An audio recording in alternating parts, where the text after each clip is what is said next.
ओकारं बिंदु संयुक्तं नित्यं ध्यायन्ति योगिनः कामदं मोक्षदं चैव ओंकाराय नमो नमः। अविरल शब्द गुणोग प्रक्षालित सकल भूतल कलंकाण विरूपासी तीर्था सरस्वती अर्तनो दुरितान आज्ञानतिमिरान्धानां ज्ञानाञ्जन शलाकया चक्षुषितमेन तस्मै श्री गुरुवे नमः। श्री परम गुरुभ्यो नमः। परम्पराचार्य गुरुभ्यो नमः। सकल कलशुद्धंशकं श्रीशां परिवर्तकं धर्म संबंधकं भव्य जीवन प्रतिबोधकारकिदं शास्त्रं श्री तत्वार सूत्रनामधेयम् अस्य मूलग्रंथकर्तारा श्री सर्वज्ञ देवा तदुत्तरग्रंथकर्तारा श्री गणधरदेवा प्रतिगणदेवा तेषामुसार मासाद्य श्रीमद आचार्य प्रवर श्री उमा स्वाति देवीर्विरचितं मंगलम भगवान वीरो मंगलम गौतमो गणी मंगलम कुंद कुंदार्यो जैन धर्मोस्तु मंगलम सर्वमंगल मांगल्यम सर्वकल्याणकारकं प्रधानं सर्वधर्माणां जैनं जयतु शासनं कोटिशतं द्वादशैव कोटो लक्षाणि श्रीदिकानि चैव पंचाशदष्टौ च सहस्रसंख्यमे त्रिस्तं पंचपदं नमामि। अर्हन्त भाषयत्तं गणहर देवी गंतिम सम्मम प्रणमामि भक्तिजुत्तो सुदनानुददिं शिरसा इच्छामन्ते सुधभक्ति काउसगो गोतस्सालुचु अंगोंग पैन्ने पाहुड़ परिमसुत्त पड़मानुग पूगय चुलिया चेव सत्तय त्विदम काहिं नित्य कालम हंसे मे पूज्य वंदामि नमंसामि दुख को कम को बोहिलावो सुगय गमनम समाय मरणम जिनगुण संपत्ति हो मज्जम अतः नम स्वापराणिक स्वाध्याय प्रतिष्ठापन क्रियां पूर्वाचारण कर्मेण सकल कर्मक्षार्थम भाव पूजा वंदनास्तव समेतम श्री आचार्य भक्ति कायो सर्गम करो।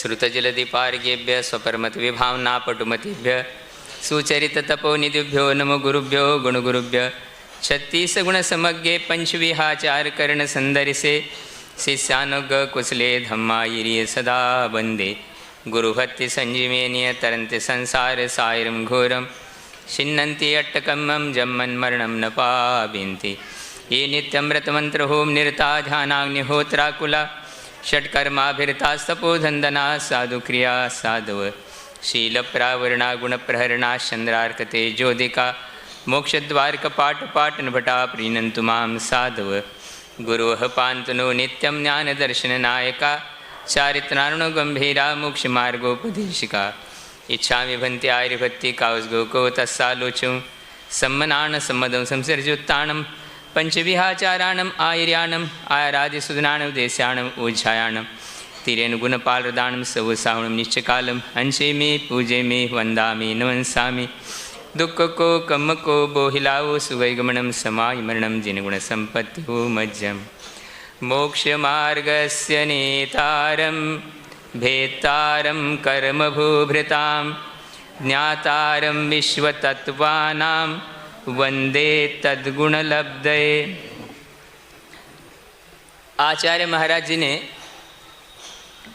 प्रथम 4 अध्याय में जीव तत्व का और 5वें अध्याय में आजीव तत्व का वर्णन किया।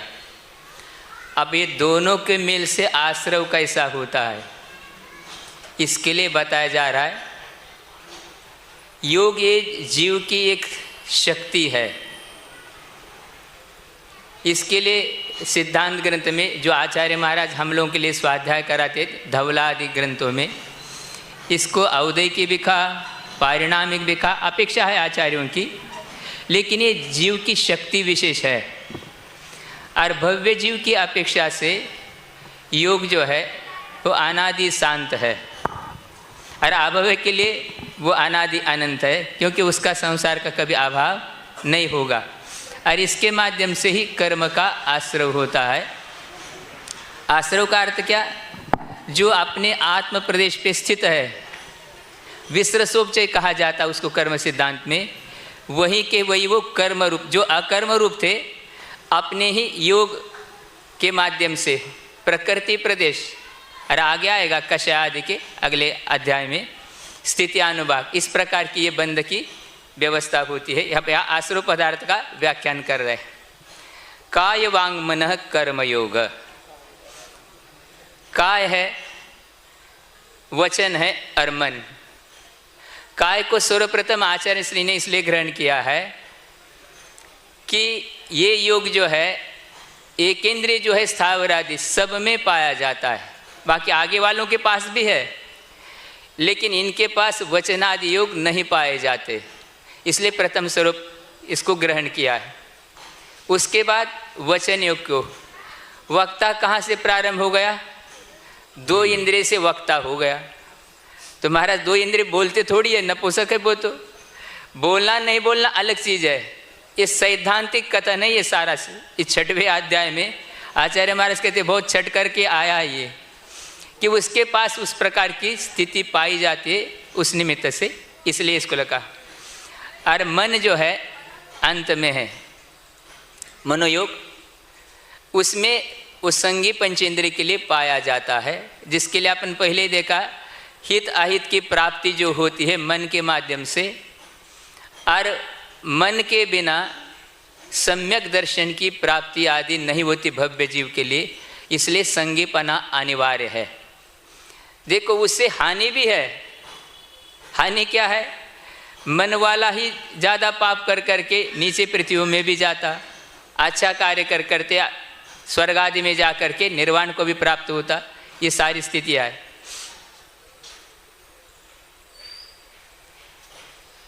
और यहाँ पर इन्होंने कर्तृ साधन, कर्म साधन, भाव साधन में योग के लिए निष्पत्ति बताई गई है। ये सारी व्याकरण की बातें आचार्यों ने सिद्धांत ग्रंथ में इस प्रकार से बताई गई। लेकिन संक्षेप से आपने को इतना ही समझना है कि ये जैसा ही आत्मा का परिस्पंदन हुआ काय के निमित्त से, तो सबके लिए आश्रव आएगा। जितने जितने प्रत्यय उनके पास विद्यमान है, मूल और उत्तर भेद इसकी अपेक्षा से यहाँ पर आश्रव होगा।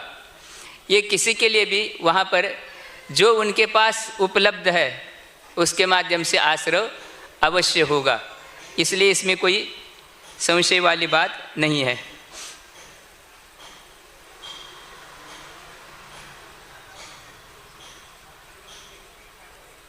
तीन प्रकार का बताया गया है। आचार्य महाराज यहाँ कह रहे कि अनादि पारिणामिक द्रव्यार्थिक ने से एक प्रकार का भी है योग, क्योंकि आत्म प्रदेशों का परिस्पंदन, और ये भी संसार का कारण है। क्यों? संयोग केवली अवस्था में भी जो तीर्थंकर भी है, यद्यपि आप वो संसार में रहेंगे नहीं, ये तो नियम है, वो तो सिद्ध पद को ही प्राप्त करेंगे, फिर भी आचार्य पूज्यपाद आकलंग देव आदि ने जो चारित्र की परिभाषा दी है प्रथम अध्याय के प्रथम सूत्र की व्याख्या में ही,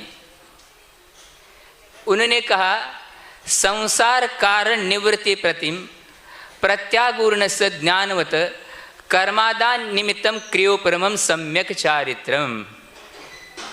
संसार के कारणों का जहाँ उपरम होता है, ऐसा जो ज्ञानी पुरुष का है वह चारित्र कहलाता है।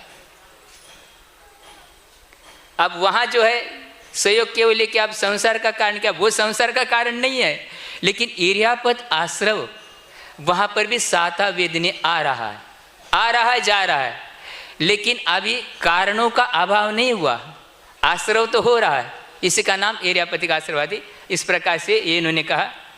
योग का अर्थ समाधि आदि भी अन्य अर्थ होते, वहाँ इस पर आगे कहा जाएगा, लेकिन वो यहाँ पर अपेक्षित नहीं। यहाँ तो आत्म प्रदेशों का जो परिस्पंदन है, जो कर्म वर्गना के लिए आने के निमित्त है, वही अर्थ यहाँ पर आचार्यों ने ग्रहण किया है। स आश्रव, वही आश्रव है। आत्म प्रदेश का जो परिस्पंदन है वह आश्रव है। वो काय के निमित्त से होता है, वचन के निमित्त से होता है और मन के निमित्त से। फिर उसके उत्तर भेद और भी बताए गए।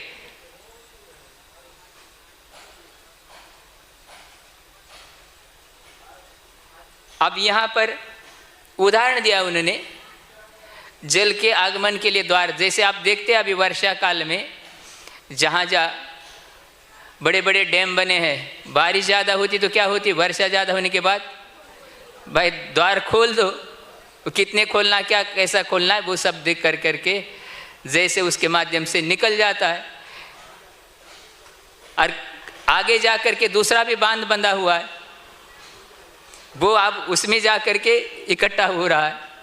आश्रव का अर्थ आने का द्वार, आगमन जो है कर्मों का या अपने ही आत्म प्रदेशों के माध्यम से होता है, ये इसके लिए कहा गया है। द्रव्यार्थिक नय से अपेक्षा से एक कहा, पर्यार्थिक नय से भिन्न भिन्न भी हो रहा है। तो फिर क्या सभी जीवों को एक समान, यहाँ सामान्य से कहते तो आश्रव है जो संसार का कारण है, लेकिन उसमें कुछ भेद है क्या नहीं, तो आचार्य महाराज कहते हैं हाँ उसमें भी भेद है। क्या भेद है? शुभ पुण्यस्य शुभ पापस्य। शुभ योग जो है पुण्य का कारण है और अशुभ जो है पाप का कारण है।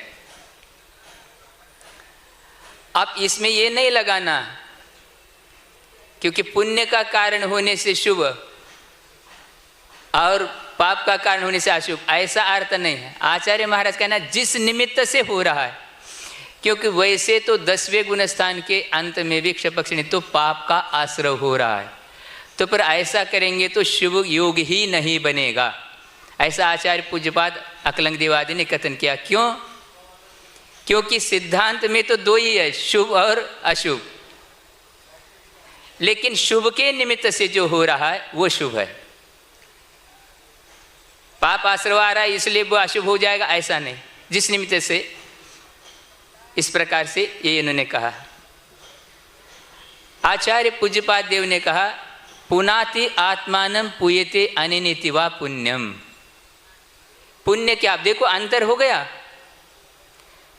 पहले ये हमने कहा था आगम का ज्ञान होना भी इसलिए आवश्यक है, वर्तमान में स्वाध्याय करते हुए भी लोग एकांतवाद का आग्रह कर रहे हैं।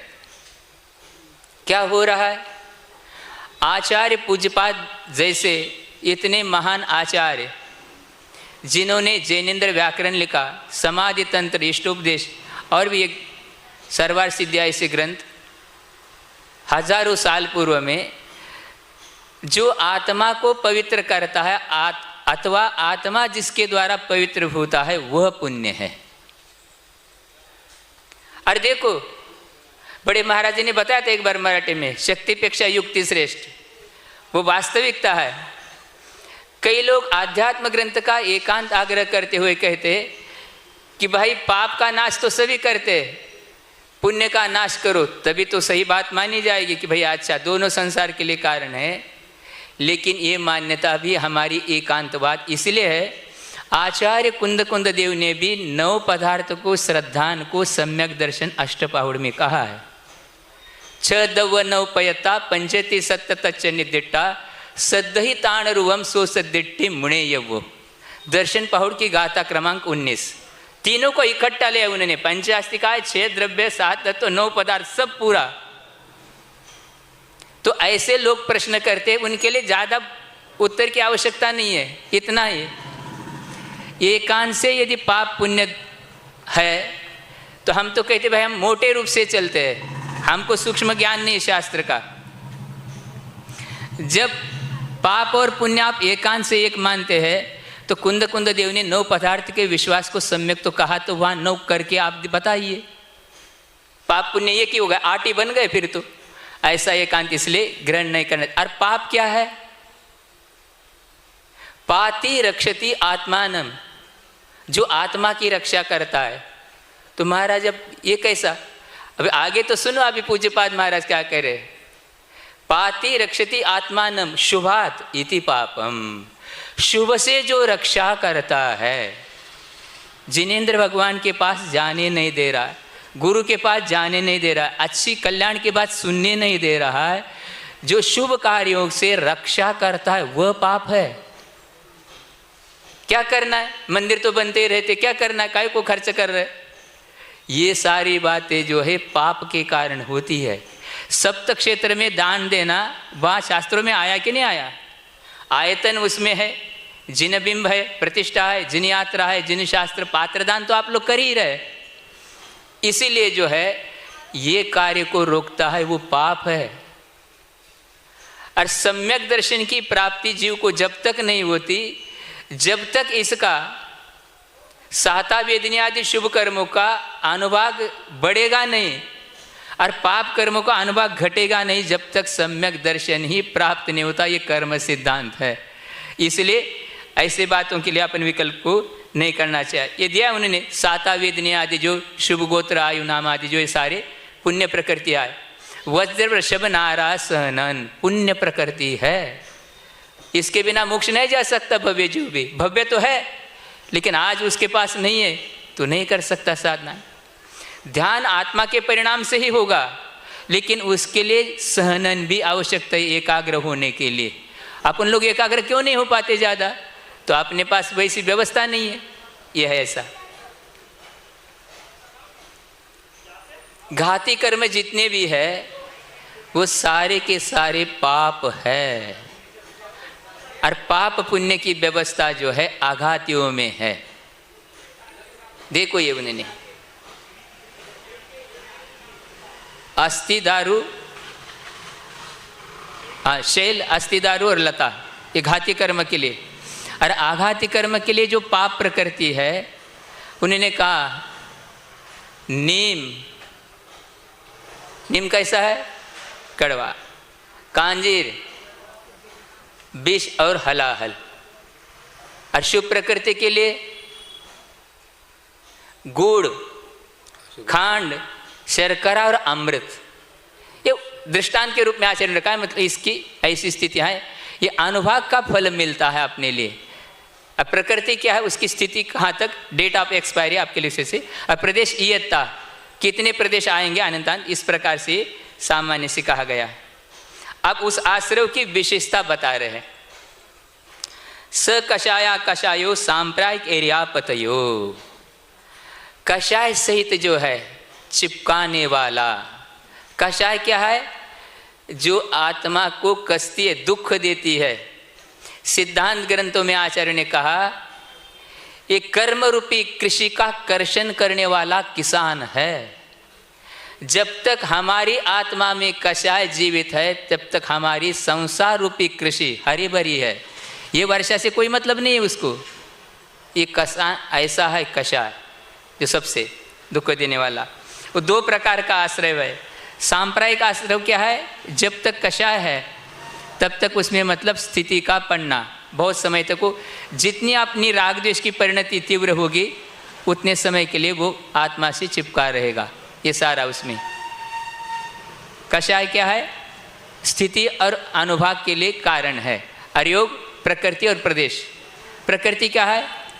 पैड़ी शील सहा, वो कर्मकांड आदि में गाता थे। प्रकृति कहो, शील कहो, स्वभाव कहो। निम्बस का प्रकृति तिक्तता, कटुपना, इसी प्रकार से। और ये सांप्रायिक और इर्यापद की अपेक्षा से दो प्रकार का है। सांप्रायिक का अर्थ क्या? आने के बाद बहुत समय तक रहेगा वो चिपकन जो होती कषाय के माध्यम से, वो कहलाता है सांप्रायिक आश्रय। और इर्यापद का तो अभी बता ही दिया था आपके लिए, जो एक समय वर्ती दूसरे समय में फिर जो है अकर्म रूप हो जाता है, इर्यापद आश्रय। जैसे चद्दर पर पानी गिर रहा है, कितने समय रुकता है? आ रहा जा रहा है। और पक्का भी आपका है, लेंटर वाला छत, लेकिन उसमें कुछ समय तक रुकता है।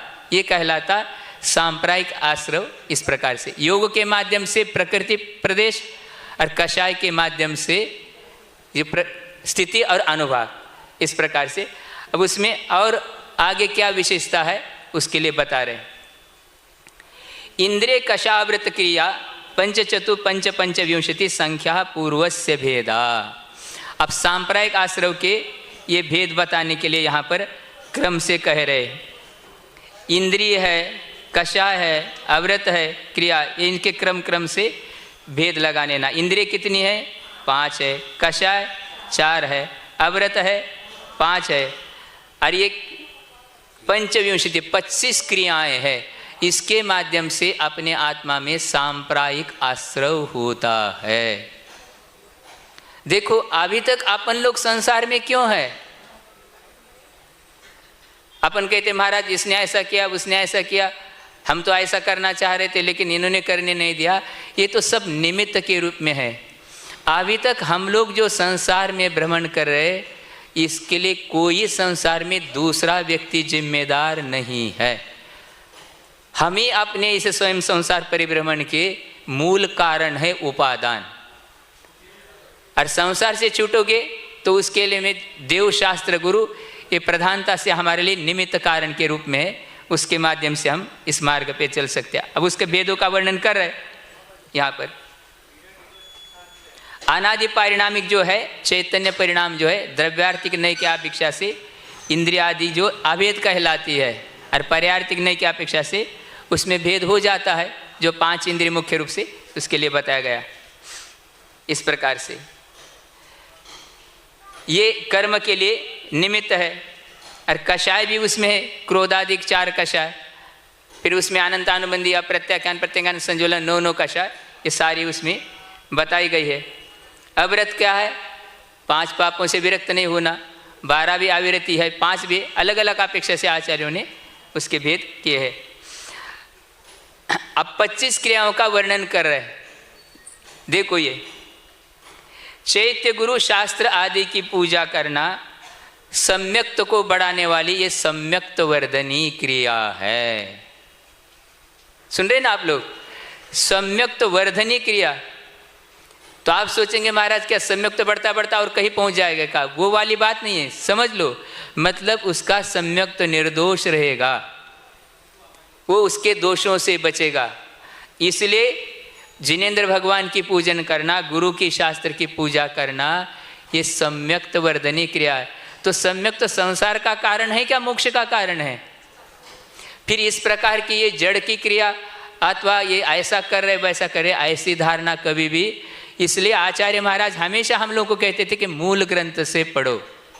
जब तक पूर्वाचार्यों का अभिप्राय अपने को पता नहीं चलेगा, जब तक अपने श्रद्धा में भी निर्मलता नहीं आएगी। इसलिए सम्यक्त वर्णन किया है। अन्य देवता का स्तवन मिथ्यात्व हेतु जो है मिथ्यात्व क्रिया है। सुन रहे क्या? बार बार अपन पूछते महाराज जी फिर इधर उधर करना क्या नहीं? ठीक है, यहाँ तो नहीं वैसी व्यवस्था, लेकिन कहीं कहीं पर आप भक्तांबर काव्य पढ़ते रहते। 11वें क्रमांक का श्लोक कौन सा है? दृष्टवा भवंत मनिमेश विलोकनीयम। और वो आदिनाथ भगवान की परिक्रमा लगाते रहते, परिक्रमा लगाते लगाते ये काव्य भी पढ़ रहे अपने मुख से, और आजू बाजू में फिर धोख देते रहते। अपन बोल एक रहे, कर एक रहे। दृष्टांत दिया उन्होंने कि मीठा जो क्षीर समुद्र का चांदनी के समान शुभ्र जल पीने के बाद खारे जल पे हमारी श्रद्धा कैसे? आपके ऊपर आके टिकने के बाद, लेकिन फिर भी संसारी प्राणी का ऐसा संस्कार होने से फिर वही करता। तो महाराज क्या फिर द्वेष करे? द्वेष तो करना ही नहीं है। राग द्वेष संसार के कारण है, दोनों बातों को कायम रखना है। वो है भगवान के चरणों में बैठे तो भगवान को उनकी भक्ति करने दो, आप भी भक्ति करो। बीच में जो भक्ति करने वालों की भक्ति करने लग जाए वो उचित, वो मिथ्यात्व क्रिया है। ये ध्यान में रखना। शरीर आदि के द्वारा गमनागमन आदि करना ये प्रयोग क्रिया है। वीर्यांतराय और ज्ञानावरण के क्षोक्षम ग्रहण करने की प्रयोग क्रिया, प्रयोग जो करते इस प्रकार से अपन संयम धारण करने पर भी अविरति की तरफ झुकना समाधान क्रिया है। संयमी तो बन गए लेकिन असंयम की ओर झुकना ये समाधान क्रिया है। ये संयमी के लिए उचित नहीं। गुरु महाराज जी ने कहा था अज्ञानी जनों के द्वारा मिले हुई जो वाहवाह प्रशंसा उसकी अपेक्षा से ज्ञानी जनों से डांट मिलना भी अच्छा है। वैसे ज्ञानी लोग डांटते नहीं। सुन रही ये गुरु महाराज के एक एक वचन उनके देखो ये कैसी कैसी स्थितियाँ। अपन क्या वाह वाह में खुश हो जाते, ऐसी वाह वाह किस काम की है। इर्यापत आश्रव में कारणभूत क्रिया इर्यापत क्रिया है, वो आ ही गया इस प्रकार से। क्रोधावेश से प्रवृत्ति प्रादोषिकी क्रिया है। क्रोध, कोई भी प्रवृत्ति में क्रोध करना वो हमारे लिए उचित नहीं है। क्रोध प्रदोष में कारण होता है, अतः कार्य कारण के भेद से क्रोध का शायर प्रादोष की क्रिया में वृत्ति। प्रादोष मतलब किसी की अच्छी बात को स्वीकार नहीं करना, उसकी प्रशंसा नहीं करना। करना चाहिए, जो कोई अच्छा कार्य कर रहा है धर्म संबंधी, इस प्रकार से। क्रोध अनिमित्तक भी होता है, पर प्रदोष क्रोध रूप निमित्त से ही होता है। पिशुन स्वभाव वाला व्यक्ति इष्ट द्वारा हरण धननाश आदि के निमित्त से बिना स्वभाव से ही क्रोध करता है। पिशुन स्वभाव वाला मतलब चुगलखोर आदि जो है, इष्ट द्वारा हरण धननाश आदि स्वयं में अकेले में क्रोधी हो जाता है। क्रोध का उदय तो है ही। इस प्रकार से किसी किसी के दृष्टि में ही विष होता है। दृष्टि मतलब ऐसी है विषाक्त जैसी, यूं कहना चाहिए। कहा भी है जिस प्रकार पूर्णिमा के दिन चंद्रमा के बिना निमित्त से स्वभाव से ही उदय होता है। चंद्रमा तो पूर्णिमा को आएगा ही आएगा, किसी के कहने से थोड़ी आने वाला। इस प्रकार जो है दुर्जन पुरुषों की चेष्टाएं होती है। कैसे समझने के लिए, ऐसा करने के लिए नहीं कहा जा रहा है। दो मित्र थे, तो कई लोगों को लगता है भाई इनकी मित्रता बहुत कैसी दूर हो जाए। अपने को तो लगना चाहिए कि भाई चलो ठीक है, आज से मित्र है, अच्छा तो काम कर रहे, कोई गलत तो नहीं है। लेकिन कई लोगों ने प्रयास किया कि भाई इनके मित्रता में कुछ अंतर आ जाए, नहीं हुआ। तो एक बुढ़िया को पता चल गया, वो कहने लगी इसमें क्या है, अब भी करते, मैं क्षण में करती दिखा देती है। भाई माहिर है वो उसमें। दोनों साथ में जा रहे थे, रास्ते के एक किनारे से दूसरे किनारे से वो जा रही थी। तो उनने इशारा किया, बोली नहीं वो कुछ, इशारा। दोनों आने लगे, उनने इशारा कर दिया एक, तो दोनों में से एक चला गया। वो उस किनारे खड़ा है, वो इस किनारे, आमने सामने। और उसके कान के पास अपना मुख लेके गए और 2-4 बार ऐसा मुंह हिलाया और कहने लगे जाओ। अब वो पूछ रहा है क्या कह रही थी बुढ़िया, कहते आपके सामने कुछ कहा नहीं। कोई तो मुंह तो हिला रही थी, मुंह तो हिला रही थी, लेकिन बोला नहीं उसने कुछ। कहते गजब हो गया, मेरे सामने के सामने आप कह रहे थे तुम कुछ, बस हो गया काम। उसने बोला भी कुछ नहीं। लेकिन ऐसे लोग, संसार बड़ा विचित्र है। ऐसा करने के लिए नहीं कहा जा रहा, लेकिन ऐसा होता है।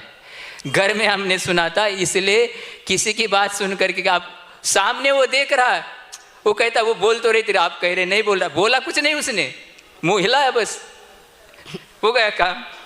इस प्रकार की क्रियाएं होती है संसार में। जैसे मृग है आदि, जैसे शार्दूल भेड़े आदि सर्प नैसर्गिक हिंसक मतलब स्वभाव, क्रूर स्वभाव उनका होता है, रोषपूर्ण वैरा। इस प्रकार से प्रदोष के बाद प्रयत्न करना कायी की क्रिया है। प्रदोष भाव हो गया, फिर काय से भी उस क्रिया को करना, इस प्रकार से मानने के बाद। हाँ, हिंसा के उपकरणों को ग्रहण करना आदिकरण की क्रिया है। हिंसा के उपकरण कुलाड़ी आदि जो है, तलवार बर्ची भाषा आदि, ये इस प्रकार से। दूसरे को दुख उत्पन्न करने वाली पारितापी की क्रिया है। किसी प्रकार से उसको कष्ट हो, इस प्रकार का परिताप देना, पीड़ा मन वचन किसी प्रकार से। आयु इंद्रिय बल आदि का वियोग करने वाली प्राणातिपाती की क्रिया है, मतलब उसका प्राण चला जाए। ये सारे जितने जितने जिसके पास प्राण है, इस प्रकार से। रागाविष्ट होकर प्रमादी पुरुष का रमणीय रूप के देखने की प्रवृत्ति को दर्शन क्रिया है। राग के द्वारा किसी दृश्य को देखने का जो है, ये दर्शन क्रिया कहलाती है। प्रमादवश छूने की प्रवृत्ति स्पर्शन किया, प्रमाद के कारण किसी चीज को स्पर्श करने का भाव आना। चक्षु इंद्रिय और स्पर्शन इंद्रियों में इन दो इंद्रियों के द्वारा होने वाला ज्ञान का ग्रहण है, तथा यहाँ ज्ञानपूर्वक हलन चलन का ग्रहण है। नए नए अधिकरणों को उत्पन्न करना प्रात्ययी की क्रिया है। अधिकरण नए नए साधन जो उत्पन्न करते रहना। स्त्री पुरुष पशु आदि से व्याप्त स्थानों में मलोत्सर्ग करना समन्तानुपात क्रिया है, कि जहाँ लोग रहते आते आवागमन पशु आदि के स्थान पे, उसमें मल उत्सर्ग आदि नहीं करना चाहिए। बिना शोधी और बिना दे की भूमि पर शरीर आदि का रखना अनाभो क्रिया है। क्या होता है, अब उपवास चल रहा है, अब थक गए, ठीक है, अपन गद्दी पल्ले पे नहीं सो रहे, चटाई रखी हुई है, एक लात मार दिया, बस बिछ गई चटाई तो ये उचित नहीं है। दूसरे के द्वारा करने योग्य क्रिया को स्वयं करना स्वहस्त क्रिया है। जो कार्य दूसरे के द्वारा करने योग्य है वह स्वयं करना, वह स्वहस्त क्रिया है। पापादान आदि को स्वीकार करना निसर्ग क्रिया है। पाप के निमित्त जो होने वाली चीज़ें उसको ग्रहण करना, स्वीकार करना, वो निसर्ग क्रिया कहलाती। आलस्य से प्रशस्त क्रियाओं को न करना और पर के पाप आदि का प्रकाशन करना, विदारण। किसी की कुछ गलती हो गई तो उसको सबको बताते छूटना, ऐसा नहीं करना चाहिए। हो गया, गलती होती रहती, इसलिए चारित्र मोह के उदय से आवश्यक आदि क्रियाओं के करने में असमर्थ होने पर शास्त्र का अन्यथा ही निरूपण करना आज्ञा व्यापाद की क्रिया है। अपने से नहीं हो रहा है कोई बात नहीं है, लेकिन अपन कर नहीं पा रहे इसलिए उसको ही उल्टा करके कहना, ये दोष माना जाए। आज्ञा व्यापित क्रिया, भगवान की आज्ञा तो छोड़ दिया अपन ने और अपन अपनी आज्ञा चला रहे, ये उचित नहीं है। मूर्खता और आलस्य से शास्त्रोपदिष्ट विधि विधानों के प्रति अनादर करना अनाकांक्ष क्रिया है। देखो ये आलस्य, स्वाध्याय किसको कहा आचार्य पूज्यपाद आदि महाराज ने? आलस्य के अभाव में ज्ञान की भावना करना। नहीं आ रहा, क्षयोक्षम नहीं है, लेकिन बिल्कुल आलस छोड़ करके सुन रहा है, पढ़ने का पुरुषार्थ कर रहा है, भावना कर रहा है अपने आत्मा की, लेकिन इसको ही कांक्षा नहीं करना, वो अनाकांक्ष क्रिया है। छेदन वेदन हिंसा आदि क्रियाओं में तत्पर होना अथवा अन्य के द्वारा हिंसा आदि व्यापार किए जाने पर हर्षित होना आरंभ क्रिया है। देखो ये दूसरे ने आरंभ किया है तो उस पर हर्षित भी नहीं होना चाहिए। अपने को क्या प्रयोजन मिल रहा है? आरंभ में हिंसा हो रही है, इसलिए परिग्रह के नष्ट न होने देने के लिए जो व्यापार है वो पारिग्रही की क्रिया है। जो भी परिग्रह है चेतन अचेतन, उसके लिए जो है वो नष्ट न हो, ये पारिग्राही की क्रिया कहलाए, उसके लिए जो प्रयत्न किया जाता है। ज्ञान दर्शन आदि में छल कपट करना माया क्रिया है। मतलब देने योग्य भी है, कोई ज्ञान आदि नहीं, हम नहीं जानते, वो नहीं आपके पास ये शास्त्र है क्या? नहीं हमको पता नहीं था, ऐसा इस प्रकार से ये क्रिया कहलाती है, माया क्रिया है। माया निकृति वंचना, ऐसे कषाय पहाड़ में एक एक कषाय के लिए 10-10 11-11 नाम आते हैं, क्रोध के लिए, माया के लिए। देखो ये मिथ्यात्व के कार्यों की प्रशंसा करके दूसरों को मिथ्यात्व में दृढ़ करना मिथ्या दर्शन क्रिया है। मिथ्यात्व क्रिया तो पहले आ चुकी थी, वो मिथ्यात्व क्रिया है, और यहाँ पर जो है मिथ्या दर्शन, उसमें दृढ़ करना। करो क्या, महाराज तो कहते रहते हैं, ऐसा नहीं। संयम घाती कर्म के उदय से विषयों का प्रत्याख्यान त्याग नहीं करना अप्रत्याख्यान क्रिया है। ये असंयम अवदेक भाव आत्मा में है, उसको त्याग नहीं कर पा रहा। इस प्रकार की जो है ये 25 क्रियाएं, इसके माध्यम से भी आश्रव होता है।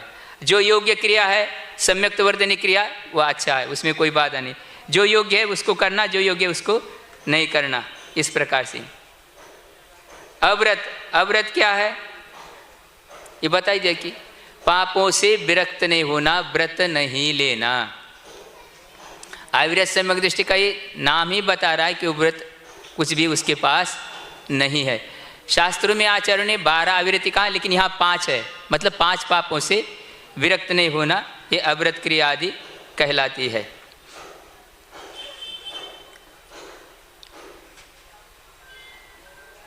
कषाय तो बताई दी गई, 4 प्रकार की जो है, 9 कषाय जो है, जो आत्मक 9 कषाय, ये कषाय के सद्भाव में काम करती है मुख्य रूप से। अरे 3 कषाय जो है सर्वघाती है और संज्वलन है, दोनों प्रकार के स्पर्धक उसमें है, देशघाती और सर्वघाती। यथा क्या चारित्र की अपेक्षा से वो भी सर्वघाती है। इंद्रिय कषाय अव्रत, इनका ये परिस्पंदन, इस जो परिणाम के अभिमुख होना, ये तो द्रव्याश्रव है, और कर्म का जो ग्रहण है वह भावाश्रव है। द्रव्य और भाव दोनों भी उसके माध्यम से होंगे, इसके लिए हमको ध्यान रखना है। ये सांप्रदायिक आश्रव के सारे भेद किए गए हैं। मूल कारण क्या है इसमें? राग द्वेष। संक्षेप से अपन समझ रहे, पहले गुणस्थान में मिथ्यात्व की प्रधानता है, उसके माध्यम से 16 प्रकृतियों का आश्रव होता है। दूसरे गुणस्थान में 25 प्रकार अनंतानुबंधी कषाय की प्रधानता है। अनंतानुबंधी पहले गुणस्थान में भी है, जो आगे है वो तो पहले रहेंगे ही, उसमें कोई ये नहीं है। 25 प्रकृति का आश्रव होता है। कितनी हो गई?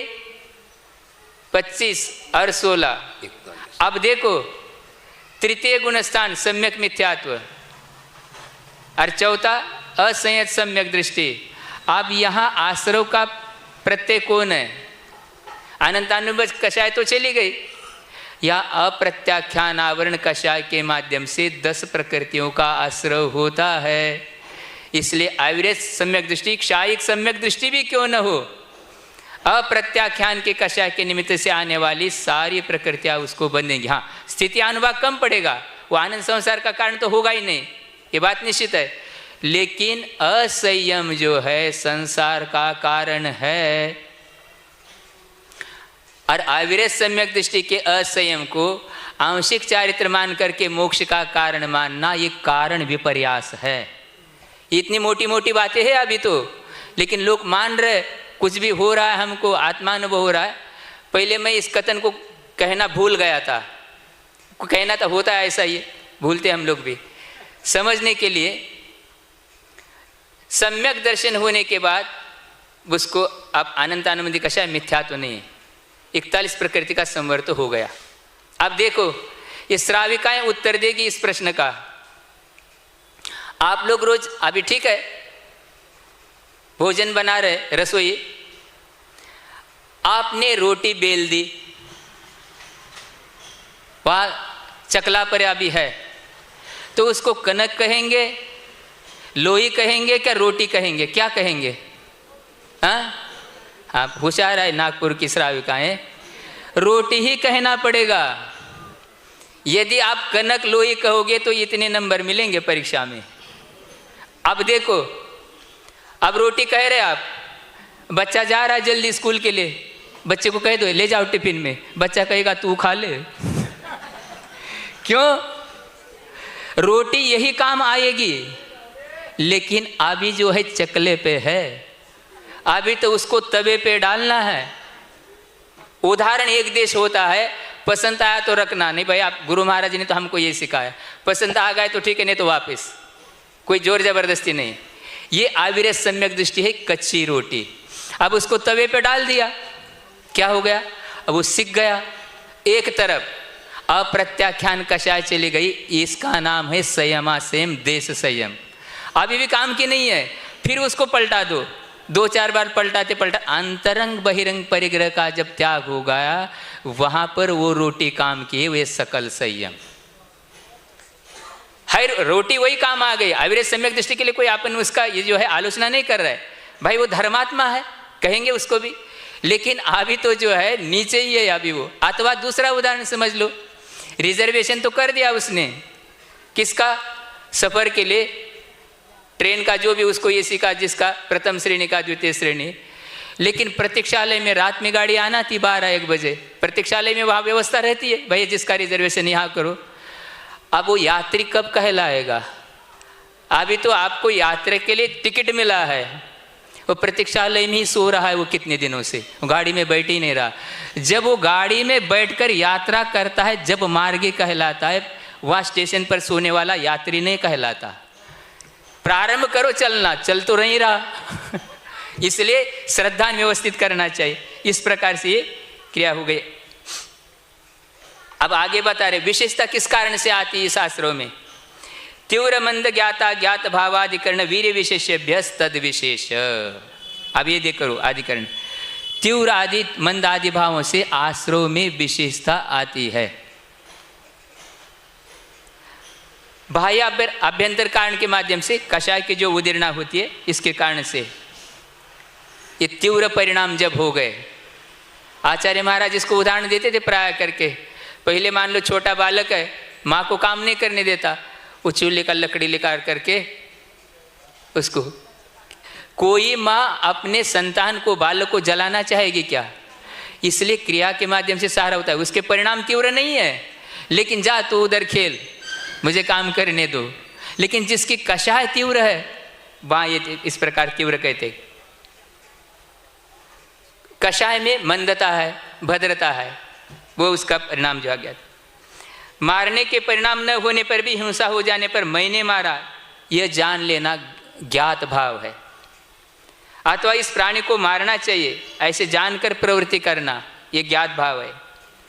मद या प्रमाद से गमनादि क्रियाओं के बिना जाने ही प्रवृत्ति करना अज्ञात है। कुछ नहीं, सब चलता है ऐसा, मतलब मदांध होकर के सही गलत कोई विचार नहीं, इस प्रकार का जो है अज्ञात भाव है। अधिकरण अर्थात आधार, इसके लिए द्रव्य की शक्ति को वीर्य विशेष कहा जाता है। ये प्रत्येक में भाव आदि के शब्द के साथ सबके लग तीव्र भाव, मंद भाव, ज्ञात भाव, अज्ञात भाव, इसके माध्यम से ये सांप्रदायिक आश्रयों में विशेषता आती है।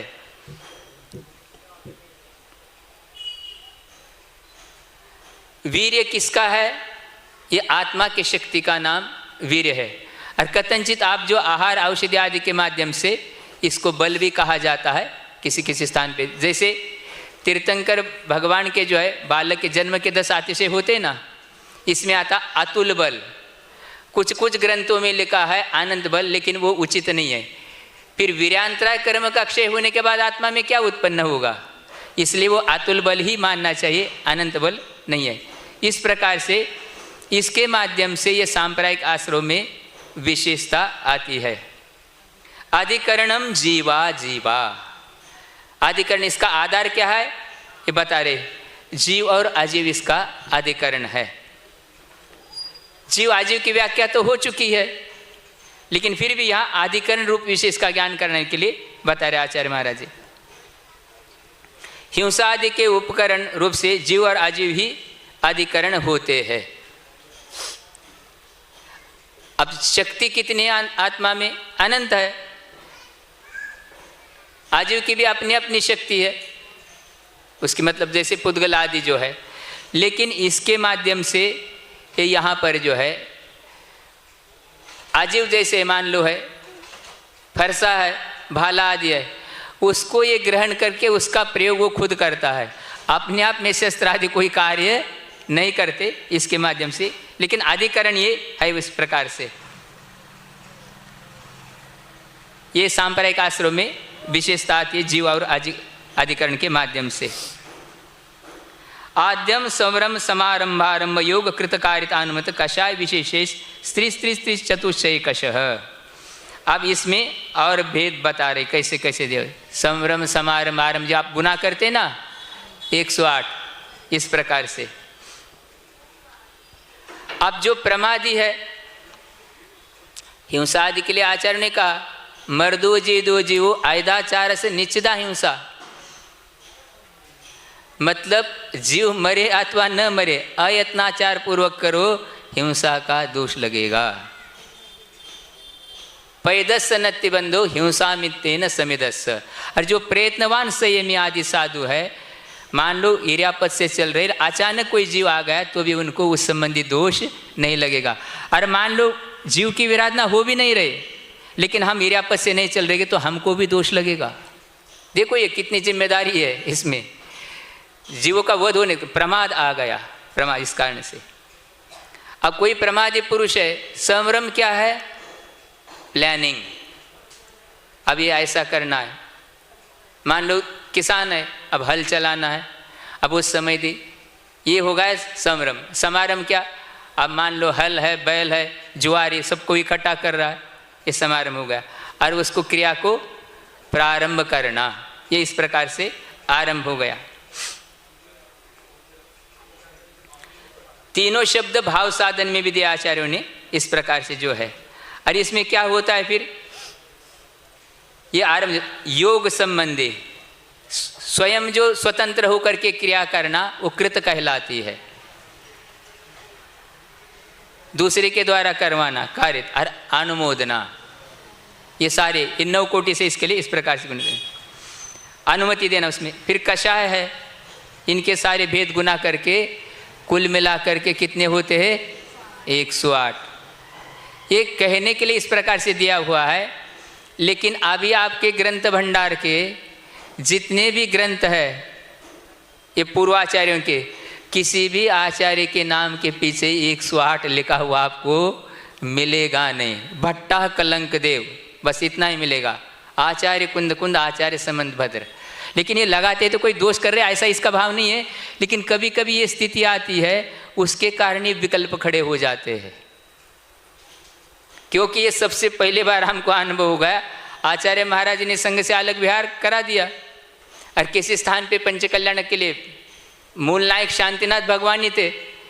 तो जिस दाता ने मूर्ति प्रदान की वो कहने लगे महाराज जी वो आपके नाम के पीटे 108 लिख ही नहीं रहे वो प्रतिष्ठाचार्य। तो हमने कहा भाई मत लिखने तो क्या करना अपने को। मतलब ये गुरु महाराज ने हम लोग को इस प्रकार की एक दृष्टि दी, लिखना नहीं लिखना इसे अपने को क्या करना, इतिहास के दृष्टि से कि किस परंपरा की है, किसने किया, इसके लिए प्रशस्ति की अपेक्षा से वो होना जरूरी है। हमने कहा वैसे भगवान वो किसी से दीक्षा लेते नहीं ना किसी को दीक्षा देते हैं। तो प्राण प्रतिष्ठा तो आपने के लिए स्थापना निक्षेप की अपेक्षा से ये कार्य करना है, ज़्यादा विकल्प मत करो। अब बाद में पंचकल्याणक होने के बाद हमने देखा तो उसमें अपना खुद का भी नाम नहीं लिखा प्रतिष्ठाचार्य ने। ये भी हमने एक देखा पहली बार। ऐसे ऐसी सारी चीज़ें होती रहती है, इसलिए कोई ये सारे आश्रव के द्वार है, ये इतने प्रकार से आश्रव आत्मा में होता है। इस प्रकार ये उन्होंने 36 वेद करके 3 बार कर दो इसको, तो ये 108 प्रकार से ये सांप्रायिक आश्रव होगा, इसको बंद करना है। आजीवादकरण के भेद बता रहे, निर्वर्तना निक्षेप संयोग निसर्गा द्वित चतुर्थी भेदा परम। अब ये निर्वर्तन आदि कर्म साधन ये सारे उन्होंने लिखा अपने हिसाब से, ये आजीव आदिकरण है। इसके माध्यम से देखो ये आजीवकृत असंयम भी होता है। आप लोगों ने अनुभव किया होगा गुरु कैसे कैसे किन किन चीज़ों से बचते। जो मान लो जैसे यहाँ से पत्र भेज दिया हमने, रख दिया, आचार्य श्री उसको फाड़ते भी नहीं है, तो उसमें तो अपन उसको कर दो तो इसको पढ़ना हो तो पढ़ लेंगे, नहीं तो बाद में जो भी, मतलब ये ऐसी चीज़ें होती है। संयम ये चीज़ ऐसी है जितना भी अपन करो उतना कम है। इस प्रकार से निर्वर्त का अर्थ क्या है, उत्पत्ति है। निर्वर्तनार्थ का उत्पत्ति किसी भी चीज़ के लिए इसमें दे। निसर्ग का अर्थ स्थापना है, संयोग मिलाना, संयोग बोलते हैं ना इसके प्रकार से। इस प्रकार से यहाँ पर ये है। अब देखो जैन दर्शन कैसा है, यहाँ पर इसके माध्यम से अपन सोच रहे हैं। अनेकांत किसका नाम है,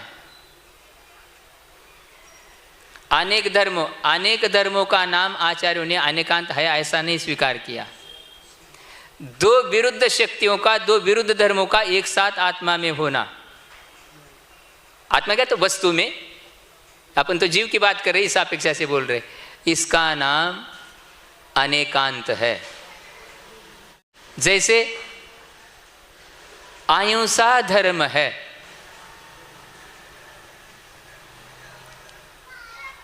ऐसी आपकी बात सुन सुन करके किसी व्यक्ति ने प्रश्न किया, क्या एकांत से अहिंसा ही धर्म है क्या? आप लोग जयकारा करते रहते अहिंसा परमो धर्म की जय, क्या एकांत से अहिंसा ही धर्म है? तो इसी से स्पष्ट है विधि निषेध। जब अहिंसा धर्म है तो हिंसा अधर्म के रूप में प्रतिष्ठित है। इसलिए गृहस्थ के लिए संकल्प हिंसा का त्याग है, विरोधी आरंभी उद्योग की हिंसा का उसको त्याग नहीं हो सकता। लेकिन वो धर्म नहीं कहलाता, ये भी ध्यान रखना है, तो अधर्म ही, अभी छोड़ नहीं पा रहा वो, उसकी स्थिति ऐसी है। इस प्रकार से ये इन्होंने इसके माध्यम से ये सांप्रदायिक आश्रम में विशेषता आती है। ये इन्होंने कहा जीव और आजीव आदिकरण के माध्यम से इस प्रकार से 5 प्रकार के शरीर, वचन, मन और श्वासोश्वास मूल गुण निर्वर्तना है। और काष्ठ, पुस्तक, चित्रकर्म आदि उत्तर गुण निर्वर्ता है। काष्ठ लकड़ी अस्ति, चित्रकर्म आदि। अप्रत्यवेक्षित, दुष्पमृष्ट, सहसा और अनाभोग के बेस से 4 प्रकार का ये निक्षेप है।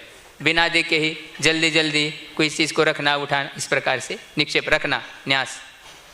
भक्तपान संयोग और उपकरण संयोग के भेद से संयोग 2 प्रकार का है। किस आहार के समय किस भोजन के साथ किस चीज़ को खाना नहीं खाना, इस प्रकार से इस प्रकार के भक्तसान उपकरणों का संयोग, ये 2 प्रकार का संयोग कहलाता।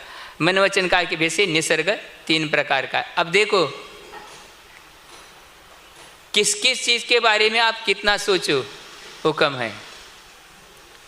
कुछ भव्य जीव ऐसे हैं, उनके सामने भी उनकी आलोचना करेंगे तो उनको जरा भी क्रोध नहीं आएगा। लेकिन ये द्विदल है, इसका परीक्षण किया गया है। ये इस प्रकार की चीज़ें खाने से अपने को भोजन में दोष लगता है, लेकिन छोड़ेंगे नहीं। यह हमने देखा है।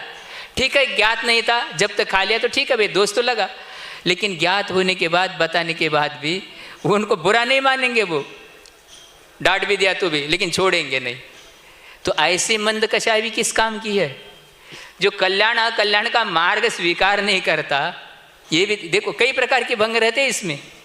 इस प्रकार से अब आ गया क्रम क्रम से, अब कौन से कर्म के लिए विशेषता से, प्रधानता से ये कारण कर्माश्रव के बता रहे, ज्ञानावरण और दर्शनावरण के आश्रव के कारण बता रहे। तत्प्रदोष निन्नव मास्त्रांतराया साधनोपघाता ज्ञान दर्शनावरणयो, ज्ञान और दर्शनावरण के आश्रव के लिए कारण बता रहे हैं। इस प्रकार तत्प्रदोष, प्रदोष क्या है?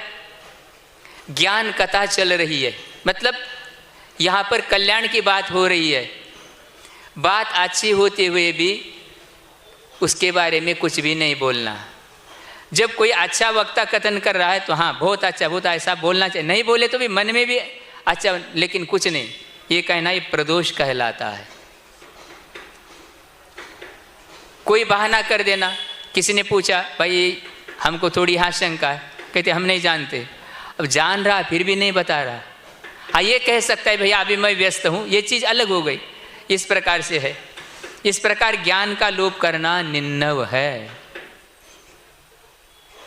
देने योग्य ज्ञान को भी किसी के बहाने से नहीं देना मात्सर्य है। हाँ कोई ठीक है, यदि उपयोग उसका उचित नहीं कर रहा वो, तो उसको नहीं दे रहे तो बात, लेकिन योग्य व्यक्ति को देना, ये मात्सर्य कहलाता। कलुषता से ज्ञान का व्यवच्छेद करना अंतराय है। दूसरे के द्वारा प्रकाशित ज्ञान का काया या वचन के द्वारा वर्जन करना आसाधना है। कोई योग्य भी बात बता रहा है, अच्छा भी बता रहा है, फिर भी उसका निषेध करना ये उचित नहीं है। ऐसा करने लगे अपने लिए कर्म का आश्रव के लिए कारण होगा। अतः कोई शास्त्र है छुपा के रख देना, और कोई सामान्य से भी लौकिक में भी मान लो कोई पुस्तक पढ़ रहा, उसको नंबर ज़्यादा आएंगे, बिजली गोल कर दी, वो बेचारा देखते ही रहेगा। ऐसा होता है। ये सारे अपने लिए बाधक कारण है, आश्रव आएगा इससे। अपने लिए जब फल देगा क्या होगा उसका? आता है ना उसका, किसका? अंजना का। अंतरा क्या हुआ?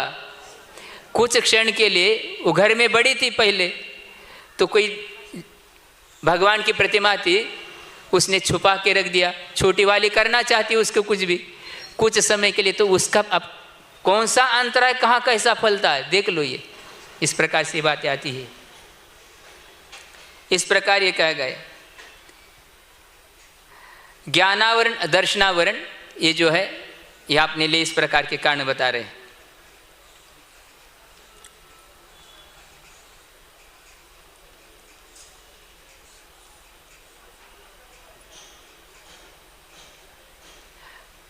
यहाँ पर ये कहा जा रहा है जैसे आवरण का क्षय होता है, केवल ज्ञान केवल दर्शन दोनों साथ में प्रकट होते हैं एक साथ को पट। इस प्रकार प्रकाश और प्रताप की अपेक्षा से, इसलिए तुल्य कारण को आश्रव मानना उचित है।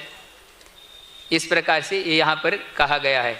इन कारणों से अपने को बचना चाहिए, और इन कारणों से अपन अभी तक बचते नहीं आ रहे, इसलिए अपने कर्मों आत्मा में आश्रव चल रहा है। आप वो चाहे ये चल रहा है, ये तो वहां तक चलेगा 10वें गुण स्थान तक।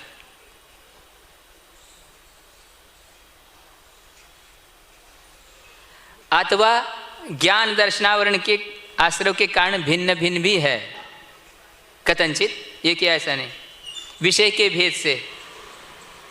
ज्ञान विषय प्रदोष आदि ज्ञानावरण के, दर्शन विषय प्रदोष आदि दर्शनावरण के। इसी तरह आचार्य और उपाध्याय के प्रतिकूल चलना, अकाल में अध्ययन करना, अश्रद्धा, अभ्यास में आलस करना। वो स्वाध्याय के समय निद्रा देवी आती है। क्यों? सुन रहे क्या? वो सुन रहे। सो रहे क्या? सो भी रहे। उसका एकांत नहीं है, निद्रा कर्म तो है, परिश्रम के कारण भी होता है ऐसा, लेकिन रुचि रखने से इसमें अवश्य कमी आ सकती है। इस प्रकार से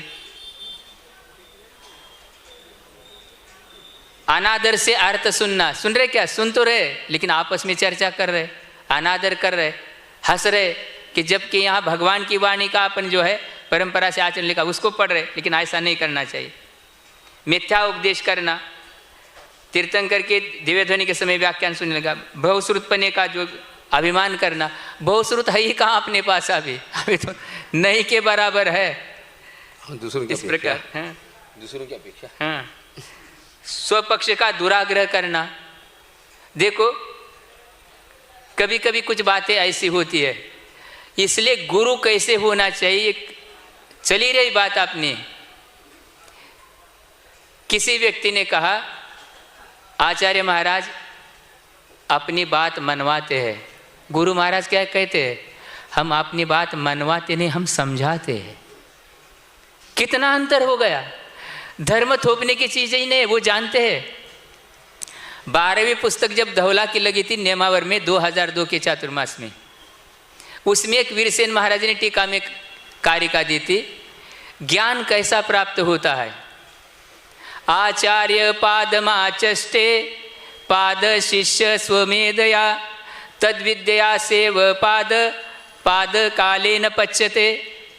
आचार्य परमेष्टि एक चरण का उच्चारण करते, नमस्श्री वर्धमानाय। दूसरा चरण शिष्य अपने बुद्धि से ग्रहण करता है। तीसरा चरण उस विद्या के जो जानकार है उनकी सेवा से वैयावृत्ति से मिलता है। और चौथा चरण विद्या काले न पच्यते, जब उसकी योग्यता आएगी जब ही वो समझेगा। इसलिए आचार्य महाराज ने हम लोग को ये शिक्षा दी। मान लो धर्म की भी कोई बात है शास्त्र की, अपन कहना चाह रहे लेकिन सामने वाला समझना नहीं चाह रहा, तो आचार्य महाराज ने कहा उसको ये नहीं बोलना कि तुम समझना नहीं चाहते हो। देखो आचार्य श्री का अध्यात्म कैसा है, वो हमेशा कर्म सिद्धांत आध्यात्म दोनों पटरी उनकी बराबर चलती। उसको क्या कहना, भैया आपको समझाने की योग्यता हम नहीं रखते। क्यों, उसको तो सुलझना ही नहीं है, समय खराब कर देगा, ये स्थिति होती है। देखो ये इस प्रकार इंद्रियों के विपरीत प्रयोग करना, दूसरे की आंखें आदि पूर्णा, ये सब अंतराय। दृष्टि का गर्व करना, निद्रा ज़्यादा लेना, दिन में सोना। सुन रहे क्या, कई लोग कहते महाराज हमको थोड़ा सोना पड़ता है। दिन में सोना नहीं चाहिए श्रावकों को भी, ये दर्शनावरण कर्म के लिए बंद के लिए कारण है। देखो ये अलस ऐसा, आप बहुत अस्वस्थ हो गए, कुछ हो गई बात अलग है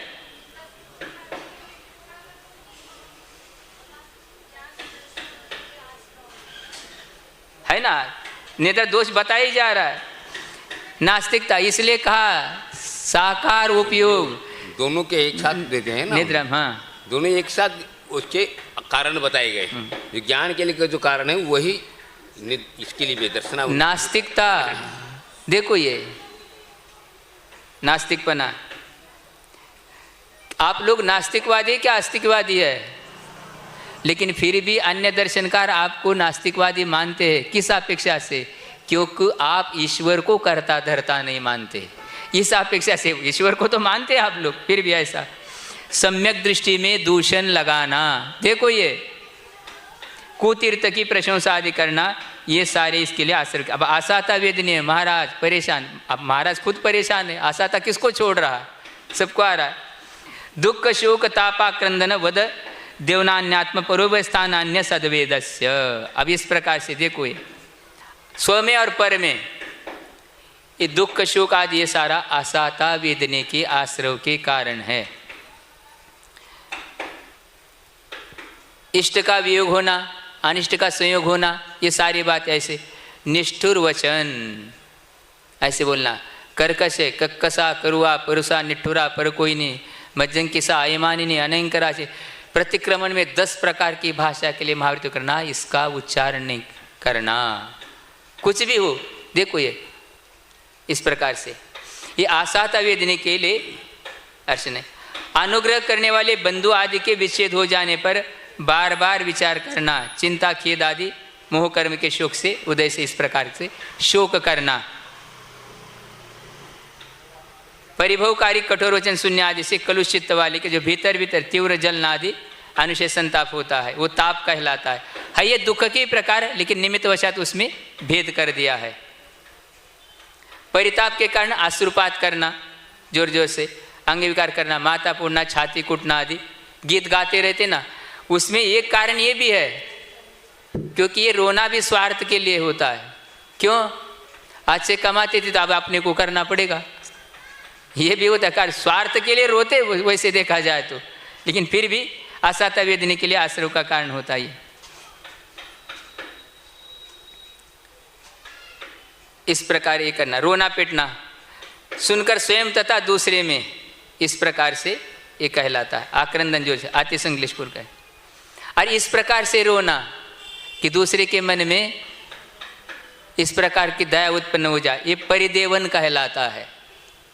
यद्यपि ये दुख की जाति है, फिर भी इसमें जो है अपेक्षा से भेद किया गया है। पर्याय और पर्याय का अभेद जब होता है उस समय गरम लोहा परिणमति जे न दवम तक्काले तमयतिपन्नतम तम्मा धम्म परिणदो आदा धम्मो मुनेय। वो प्रवचन सार में कुंद कुंद देव ने दिया, जैसे तप्तायमान जो गोला है सभी ओर से जो है जल को खींचता है, इसी प्रकार से अभेद दृष्टि से दुखी कौन होता है? दुखी तो आत्मा ही होता है। मान लो एक हाथ में कोई फोड़ा हो गया, दूसरे हाथ में दर्द नहीं होता, अथवा पैर में कान में दर्द नहीं होता, लेकिन वेदन करने वाला कौन है? अखंड है वो तो। किसी एक हिस्से में भले ही आपको कष्ट पीड़ा है, लेकिन पूरी आत्मा में उसका संवेदन होता है। यहाँ अपने को बाहरी दृष्टि से ठीक है कि वहाँ एक हाथ में ही लग रहा है, लेकिन वेदन करने वाला आत्मा इस प्रकार से एक है। पर्याय पर्याय की जब भेद विवक्षा होती है तो दुख शोक आदि में कथनचित अंतर बन जाता है, इस प्रकार से ये मानना चाहिए। इसके माध्यम से ये आसाता वेदने का आश्रय होता है। देखो वैसे देखा जाए तो इसमें अपने को बहुत सावधानी रखना चाहिए। क्या? मान लो कोई ठीक है आपका पारिवारिक संबंध है, जो भी स्नेह है, मान लो उसने यहाँ अच्छा धर्म भी किया है, सब कुछ किया है। कई बार ये स्थिति देखी जाती है, जिस दिन जिस स्थिति पे उनका अवसान होता है तो कई वर्षों तक लोग उस स्थिति को फिर उसी रूप में स्मरण करते रहते। करते क्या रहते? क्या ये उचित है? अथवा वो मान लो देवों में गए कल्पवासी में, और भव प्रत्योर्वधि देवनारकान, उन्होंने यदि वहाँ से अवधि ज्ञान लगाया और आप उस स्थिति को साल भर के बाद भी रो रहे, मान लो उसी दिन लगा दिया उन्होंने, तो वो कहेगा कितने पागल है, मैं तो कितना मजे में यहाँ वैकृक शरीर के साथ हूँ और अभी भी ये लोग रो रहे मेरे नाम से। वस्तुतः इसलिए शास्त्र ज्ञान भी होना चाहिए। जब तक है उनकी वैयावृत्ति करो, सेवा करो, संलग्न ना करते उनकी पूरी मन वचन का ऐसे जितना करना करो। अब आयु पूर्ण होने के बाद उसका कोई भी उपाय नहीं है।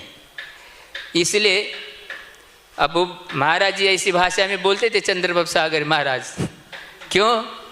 कहते जिंदे बाप को दिया नहीं साथ, मरे बाप को दूध भात। तो ये स्थिति नहीं होना चाहिए। ये शोक भी जो है आसाता वेदने के लिए कारण है, संक्षेप में हमने बता दिया इस प्रकार से। हाँ, अब चलो अभी बहुत लंबा है, समय भी हो रहा, पूरा भी करना अपने को। साता वेदनीय भूत वृत्त्यनुकंपादान सराग सेमादि योग क्षांति शौचमिति सद्वेदस्य।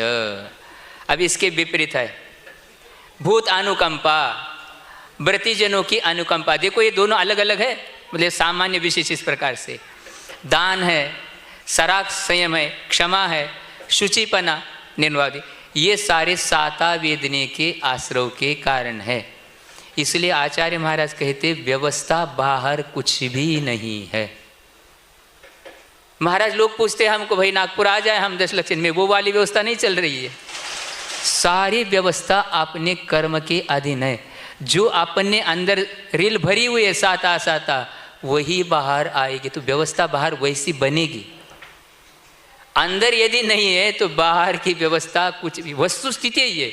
इसलिए कर्म सिद्धांत के ऊपर अटल विश्वास रखना चाहिए। आयु कर्म के उदय से उन योनियों में उत्पन्न होने वाले प्राणियों को भूत कहलाते हैं। भूत है, सत्व है, प्राण है, इस प्रकार से जो कहा जाता है वो भूत कहलाते हैं। जीव को भूत का अर्थ वो वहाँ नहीं, व्यंतर का भूत। व्रतों को धारण करने वाले श्रावकिया मुनि व्रती है। महाव्रती के लिए तो अपन कर ही रहे, नवदा भक्ति के साथ, श्रद्धा के साथ सब कुछ कर रहे, लेकिन कुछ ऐसे व्रती भी रहते हैं, मान लो कभी बाहर से आ जाते प्रसंगवशात, इनका भी अपने को ध्यान रखना चाहिए। ये भी तो मध्यम पात्र है, उनको भी पात्र की दृष्टि से देखना चाहिए। अपने को नहीं मिला, अविरत सम्यक दृष्टि भी जगन्य पात्र है। ये सब चीज़ें अपने को ध्यान में रखना चाहिए।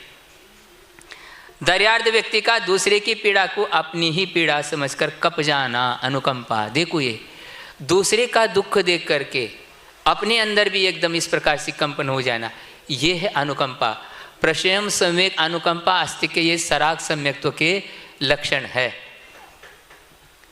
आचार्य महाराज ने दोहा लिखा, मान लो कोई रास्ते से जा रहा था, आप भी जा रहे, कोई असावधानी रखी, गिर पड़ा, खून बह रहा, तो भाई उपचार तो आप कर सकते, मान लो नहीं कर पा रहे, मरहम पट्टी बांध कर व्रण का कर उपचार, ऐसा यदि ना कर सको डंडा तो मत मार। देखो ये क्या है अनुकंपा जीव के प्रति। इस प्रकार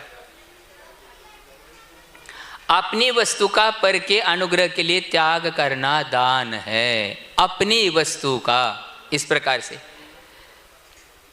पूर्वपात कर्म के उदय से जिसकी कषाय शांत नहीं है, पर जो कषाय निवारण के लिए तैयार है वह सराग है। मुनि है जो सकल सेमी, लेकिन अनादिकाल का संस्कार पड़ा हुआ। आचार्य ने बहुत अच्छा दोहा लिखा है, सुन रहे क्या आप लोग? ये होता है, लेकिन उनका पुरुषार्थ उस ओर नहीं है, अपने राग को कम करने में लगे हुए, लेकिन एकदम पूरा कम नहीं हो पा रहा है। पाप त्याग के बाद भी, पाप त्याग के बाद भी स्वल्प रहे संस्कार, झालर बजना बंद हो किंतु रहे झनकार। झालर बजाते ना आप लोग, जानते ना, बैंड में पुलिस बैंड देखो कितना शास्त्रीय संगीत, वो फोड़ संगीत नहीं बताते, शास्त्रीय संगीत रहता है उनका। वो झालर जो रहती है ना एक स्त्री, उसके ऊपर एक छड़ी मारता रहता है, उसने मार दिया, अब मार नहीं रहा, लेकिन झनकार कुछ देर तक चलती रहती है। इस प्रकार का ये सराग संयम कहलाता है। लेकिन वो साता वेदनी के लिए कारण है, ध्यान रखना, असाता के लिए नहीं। परतंत्रता के कारण भोग उपयोग का निरोध होने पर शांति से सहन करना, अकाम निर्जरा। अब जेल ही हो गई, अब क्या करोगे, अपराध कर दिया, वो अकाम निर्जरा है वो तो। उसके मिथ्या दृष्टियों का अग्नि प्रवेश आदि जो है, इस प्रकार से पंचाग्नितवादी, ये बाल तब कहलाता है। योग, योग का अर्थ क्या? पूरे तत्परता के साथ जुट जाना। इस प्रकार से दूषण की निवृत्ति के लिए योग शब्द का ग्रहण कर दिया है। मतलब अच्छे कार्य में जुटना, जो अयोग्य कार्य में नहीं जुटना। ये साता वेदनी के लिए आश्रय। साता है क्या? तो अपन इस प्रकार के कार्य करेंगे तो निश्चित रूप से साता वेदनी का आश्रय होगा, तो भविष्य में अपने लिए वो काम में आएगा। इस प्रकार से ये कहा गया। अब देखो मोहनीय, संसार का मूल कारण क्या है? ये मोह, कोपि मोहो गहन। ऐसे अब उसके आश्रय के कारण बता रहे, केवली श्रुत संग धर्म देवावरणवादो दर्शन मोहस्य। ये दर्शन मोहने के आश्रय है। केवली का वर्णवाद करना, श्रुत का, संग का, धर्म का, देवों का, इस प्रकार से, इस प्रकार ज्ञानावरण आदि सब चार घातिया कर्म नष्ट हो गए, उसको स्वाभाविक केवल ज्ञान आदि प्रकट हो गया। इस प्रकार से श्रवण संग आदि, ये चतुर्विध संग आदि कहलाता है। इस प्रकार से यद्यपि संग समूहवाची है, अकलंग देव कह रहे, फिर भी एक श्रवण में भी अनेक प्रकार के गुणों का समुदाय होने के कारण से उसको भी संगपना कथनचित बन जाता है। यहाँ मुख्य अर्थ तो समूह के रूप में है इस अपेक्षा से। अब इसका क्या है? आवर्णवाद क्या है? आचार्य पूज्यपाद देव ने कहा, महत्सु गुणवत्सु असद्भुत दोषोद्भावनम अवर्णवाद।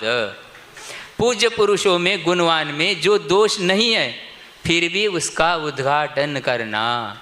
देखो ये कितना बड़ा, ये मोहनी के लिए आश्रव का कारण है, कितना बचना चाहिए। देखो ये मान लो किसी के पास विद्यमान भी है तो अपने यहाँ सम्यक दर्शन का अंग है, कौन सा?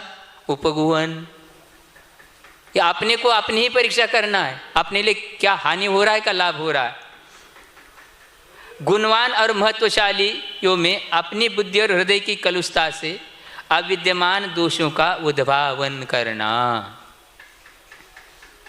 केवल कवलाहारी है, वस्त्रादि धारण करते, पात्र तुमड़िका रखते, ये सारा केवली भगवान का आवर्णवाद है। हमें ये बताइए, केवली यदि आहार करेंगे तो आनंद सुख कैसा मिलेगा? और केवल ज्ञान में सब दिख रहे तो उनका आहार कैसा होगा?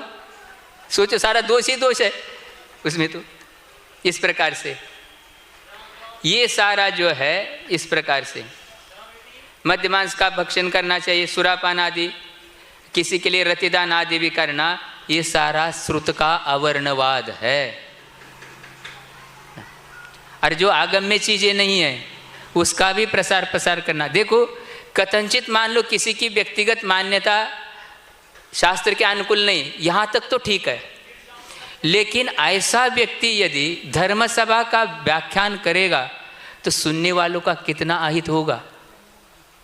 कहीं भी शास्त्र में किसी प्रकार से आचार्यों ने असंयम आदि में ये चीज़ें कही नहीं है कि कोई चारित्र आदि था, इस प्रकार से ये भी कथनचित ऐसा अवर्णवाद में आ जाता है। श्रमणों के लिए संघ का क्या अवर्णवाद है? एक शूद्र है, ऐसा आपने देखा था ना अभी अकंपनाचार्य की कथा में, सुरसागर जी आहार करके आ रहे थे, ये ऐसा पेट भर, इसी प्रकार के उनके लिए ये अशुचि है, नहाते नहीं, फलाना, इस प्रकार का ये करना, ये संघ का अवर्णवाद है। जिनोपदिष्ट धर्म निर्गुण है, इसके धारण करने वाले मरकर आसुर होते, ये धर्म का अवर्णवाद है। यो धरते उत्तम है सुखे, समंत भद्र महाराज कहते सारे संसार दुख से छुड़ा करके उत्तम सुख में, और अपन क्या कर रहे? अरे कुछ नहीं होता, आजकल धर्म कहाँ होता है, ऐसा कथन नहीं कहा। कम अपेक्षा से होता है, उत्तम सुख पे नहीं, लेकिन आज धर्म नहीं है, ऐसा कभी भी नहीं कहना चाहिए, यह अवर्णवाद है। इस प्रकार से ये दर्शन मोहनी के आश्रव के कारणों से बचना चाहिए। अब चारित्र मोहनी के लिए, यद्यपि मोहनी कर्म एक है, लेकिन आचार्यों ने दो भेद के उसमें, दर्शन मोह, चारित्र मोह। दर्शन मोह रूप से ही उदय में आता है, चारित्र मोह चारित्र रूप से ही उदय में आता है। लेकिन अनंतानुबंधी क्रोधमान माया आएगा तो उपशम सम्यक्त नष्ट होगा, ये ऐसा है उसका लोभ भी। देखो ये कषायोदया तीव्र परिणामा चारित्र मोहस्य, कषाय के तीव्र के परिणाम से ये चारित्र मोह का आश्रय होता है। इस प्रकार से क्या है, और उसमें तीव्रता लाना। अब देखिए दर्शन मोहनी की उत्कृष्ट स्थिति कितनी है, 70 कोड़ा कोड़े, वो विपरीत अभिनिवेश उसमें भी है। मिथ्यात्व के उदय में प्रथम गुण स्थान में इसका बंध होगा, संगी को ही होगा, लेकिन ये 70 कोड़ा कोड़ी जो स्थिति डाल रही है अनंतानुबंधी है। मिथ्यात्व क्या कर रहा है, उल्टा श्रद्धान, लेकिन अनंतानुबंधी करता है, नहीं सुनना नहीं आपने को, अपना छोड़ना नहीं छोड़ेगा तो भाई नुकसान किसका। इसलिए विपरीत अभिनिवेश में भी और शक्ति डाल रहा है वो तीव्रता। देखो ये कषाय उससे बहुत ज्यादा हानिकारक है। चारित्र मोह का आश्रय हो रहा है। शील व्रतों की, तपस्वियों की निंदा करना, धर्म का ध्वंस करना, धर्म में अंतराय करना, इस प्रकार से देश सेम आदि में सकल सेम से च्युत करना। मतलब क्या करना, क्या प्रतिमा क्या रखा है इसमें, आज कहाँ पालन होता। ये सारी बातें क्या है, ये सारे अपन नहीं कर रहे, दूसरे को भी नहीं करने दे रहे, बल्कि मन से उसकी अनुमोदना भी अच्छे भाव से, तो आपको मुफ्त में लाभ होगा। देखो ये अंतरंग तप है, ये विनय। अच्छा कोई कार्य कर रहे तो अपन उसकी अनुमोदना करना चाहिए। अपन नहीं कर पा रहे, उपवास नहीं कर रहे तो अनुमोदना तो करो। मान लो जो उसमें थोड़ी बहुत कमी रही है तो उसका अपन को भाई ऐसा नहीं ऐसा करो, वैयावृत्ति करो, लाभ मिलेगा उसमें। लेकिन इस प्रकार हंसी मजाक करना आदि, हास्य वेदने के लिए, रति आदि, देश के प्रति उत्सुकता अनुत्सुकता, ये सारे और भी बातें इसमें कही गई है। इसलिए चारित्र मोहनी के आश्रय के लिए है। नरकायु के आश्रव के कारण।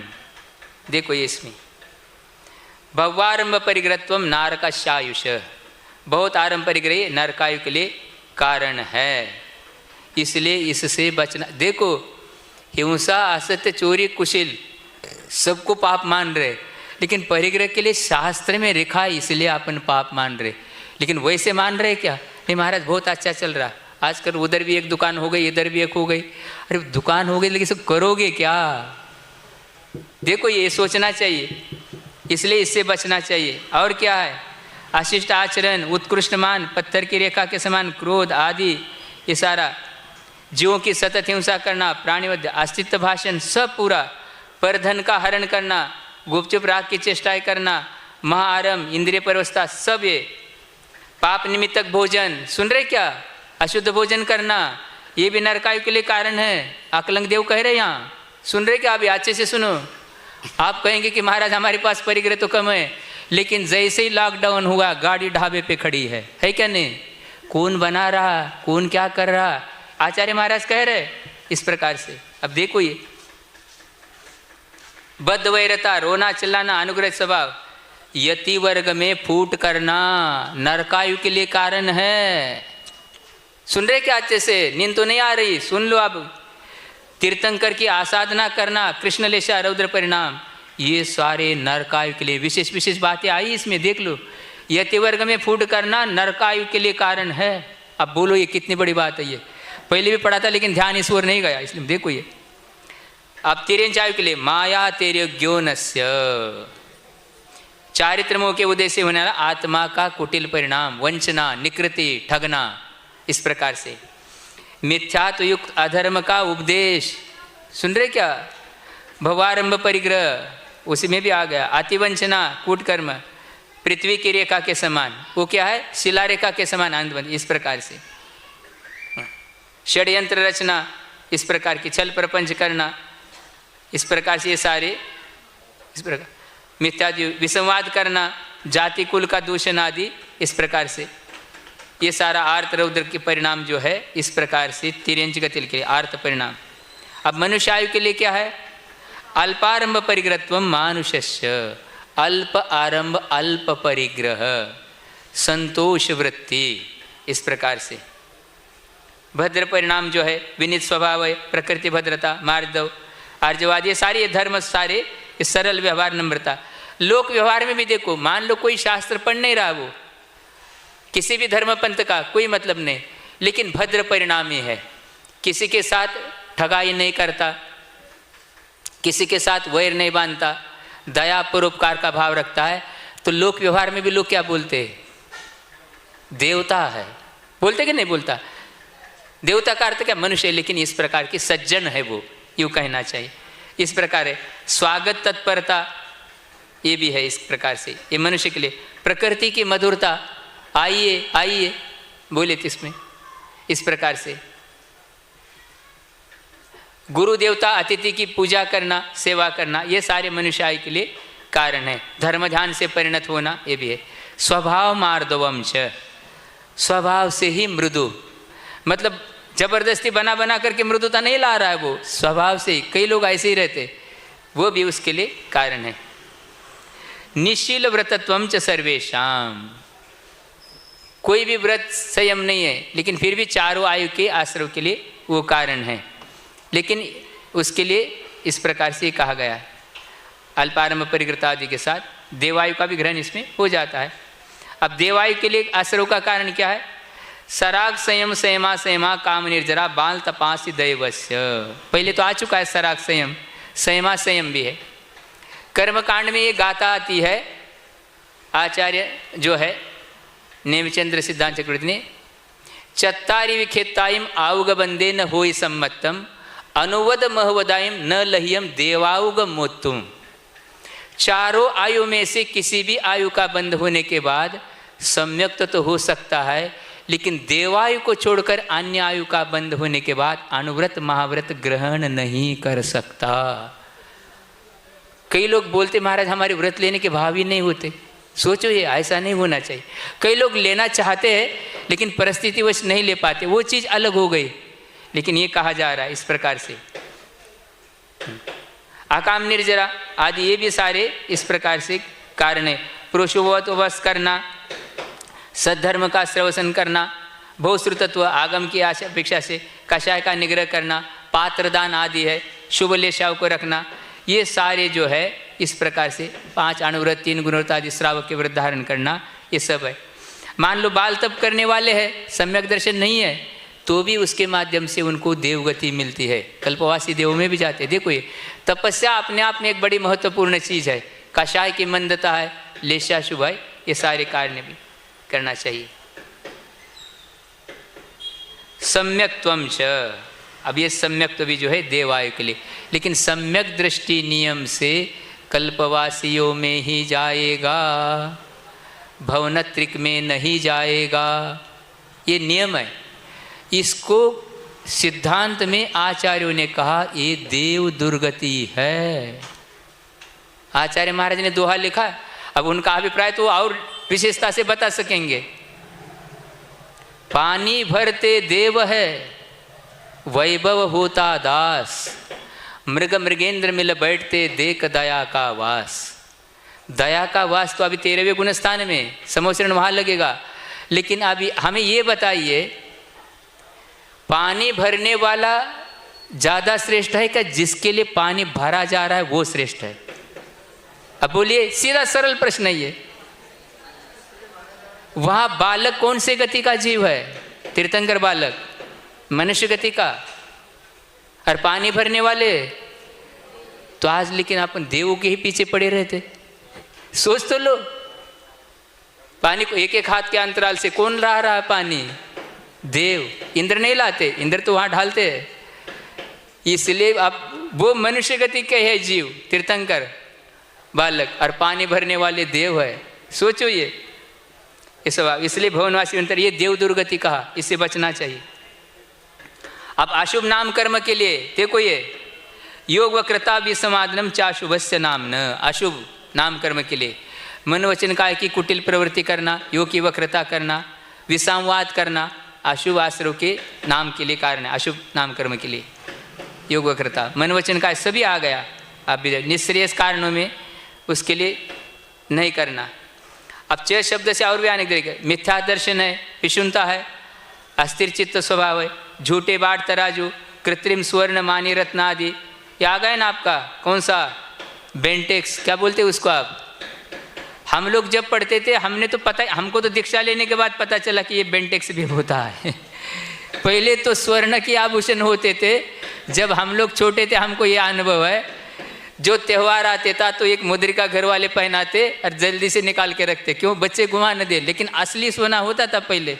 आप तो ये नकली रह करके पिटाई खा रहे। और चुराने वाला, ऐसा सुनने में आया एक बार कि जो चेन वगैरह काटते रहते ना, उसने चुरा लिया, उसने देखा कि ये नकली था तो उसको एक और थप्पड़ मारा। कहते नकली क्यों पहनते हो?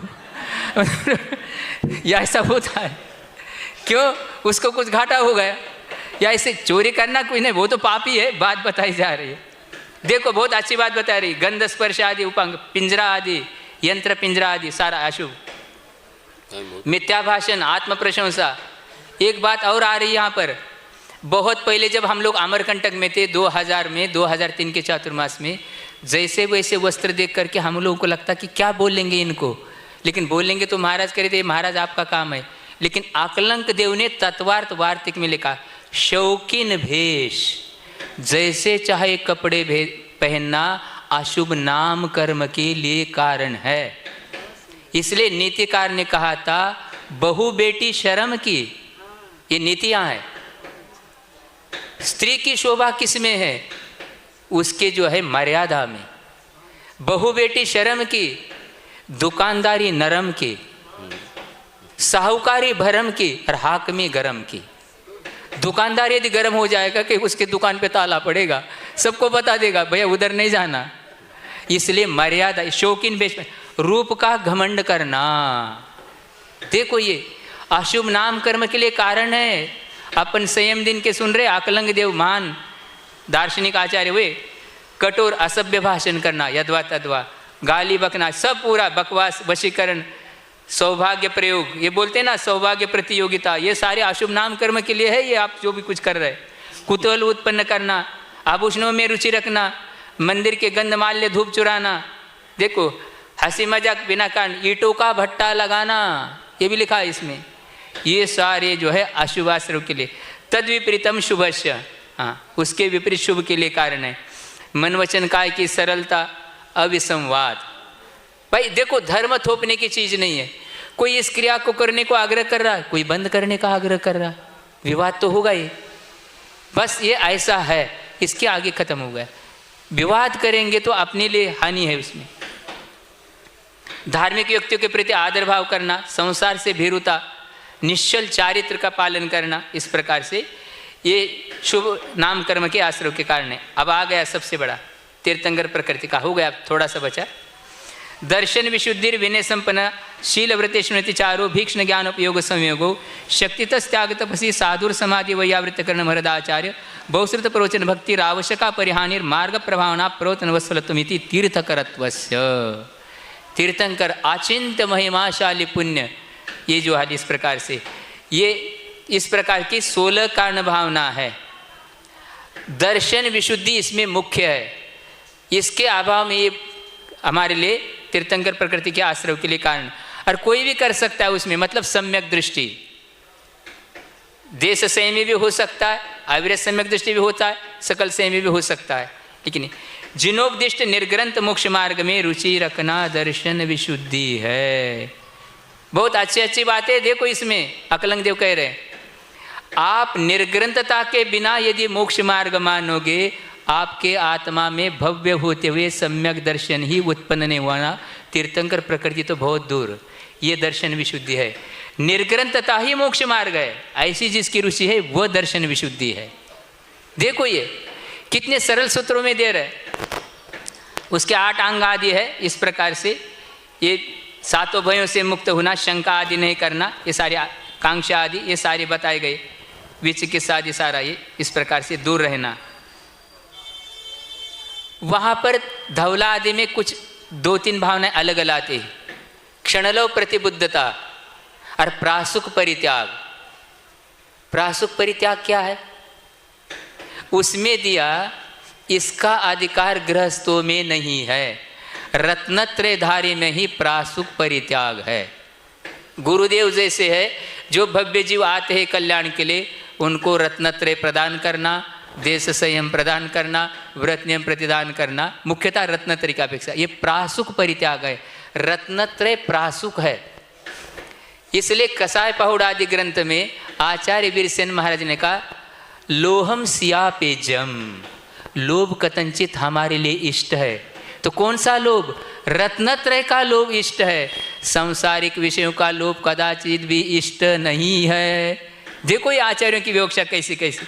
ये इस प्रकार के जिन प्रणीत धर्म में वात्सल्य आदि रखना, वत्सलांग सदा जो ध्यावे सो तीर्थंकर पदवी पावे, सम्यक ज्ञान आदि के साथ बहुत सारी चीज़ें इसमें दी है।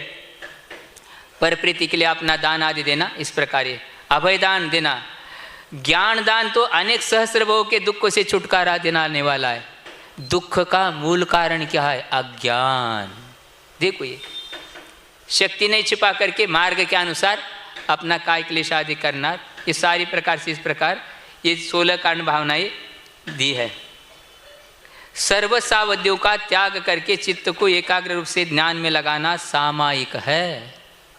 सुन रहे क्या अकलंग देव क्या कह रहे?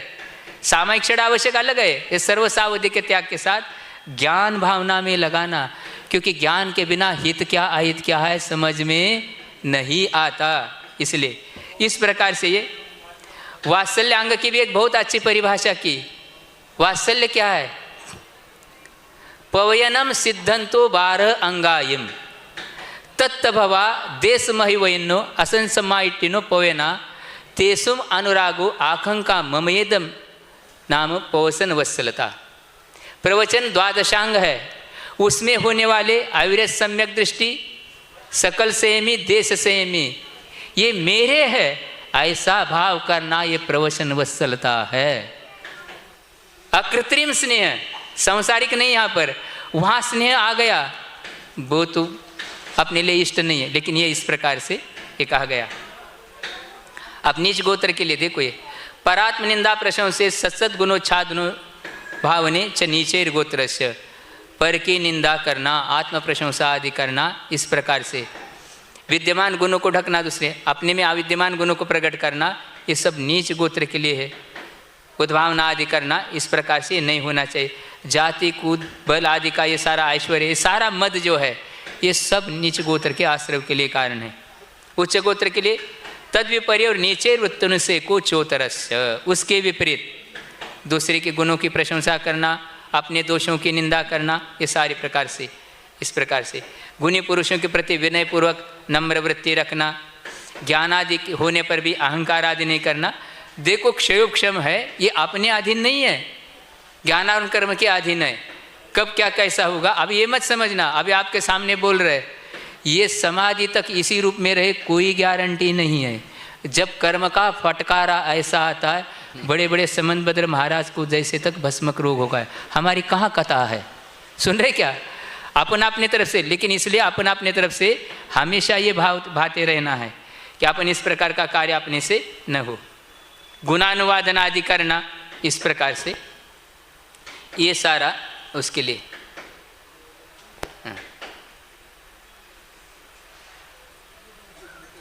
ये तो हो गया उच्च गोत्र के लिए नम्र वृत्ति आदि। विघ्न कर्ण मंत्रायस्य, अभी अंतिम सूत्र है, क्या है? विघ्न करना, किसमें? अच्छे कार्य में। अब देखिए युग के आदि में उसमें दान लाभ भोग उपभोग आ गया सारा। जब हम लोग भोपाल में थे, जब आचार्य महाराज ने प्रातःकाल में सर्दी के दिनों में एक दिन चर्चा चलाई, तीर्थंकर जब दीक्षित होते हैं केवल ज्ञान को छोड़ करके सभी विद्या होती है। ये ठीक है, मन परे के कारण उनको आहारक आदि नहीं होगा। और दूसरे दिन फिर आचार्य महाराज ने स्वयं इस विषय को प्रस्तुत किया। देखो युग के आदि में वृषभनाथ 6 माह का तो प्रत्याख्यान लिया, और 7 महीने 9 दिन तक आहार नहीं मिल रहा है। जब बड़े बाबा के यहाँ 2001 में जब पहली बार प्रथम 1500 वर्ष बाद मस्तकाभिषेक हुआ था, दूसरे दिन से पंच कल्याणक चालू होने वाला था। आचार्य महाराज ने किसी महाराज के लिए कहा प्रवचन के लिए, उन्होंने किसी कारण से मना कर दिया। फिर हमारे पास कोई आगे के आचार्य महाराज बुला रहे, हम तो घबरा गए, मैंने कहा क्यों बुला रहे, क्या हो गया? तो हमको और प्रणम्य सागर महाराज को भेजा वहाँ। तो महाराज ने भी आधा घंटा, हमने तो इसी ऊपर प्रवचन किया था। देखो जहाँ आदिनाथ भगवान स्वयं तीर्थ के नेता, उनको उस अवस्था में भी अंतराय कर्म नहीं छोड़ रहा। पुण्य उदय जिनके तिनके बिना ही सदा सुख साता। और हमने कहा जहाँ आयतन का निर्माण हो रहा है वो कमेटी कर रहे, महाराज कुछ नहीं कर रहे, वो महाराज का पुण्य प्रताप है, उस निमित्त से लोग अपना दे रहे, व्यय कर रहे, सत्कार्य में जा रहा। तो हमने कहा जब आदिनाथ भगवान को ही नहीं चूक रहा तो उसमें विघ्न करने वाला, हमने कहा हम डराने के लिए नहीं कर रहे, ये वास्तविक फैक्ट है। ये 2001 में हमने बोला, वस्तु स्थिति है ये। अच्छे काम में विघ्न करोगे तो कब कैसा फलेगा, इसलिए अच्छे काम में कभी भी विघ्न नहीं करना चाहिए, यही इसका सार है। नमस्ते पौराणिक स्वाध्याय निष्ठापन क्रिया पूर्वाचरण क्रमेश्वर भाव से श्रुत भक्ति का ऐश्वर्य।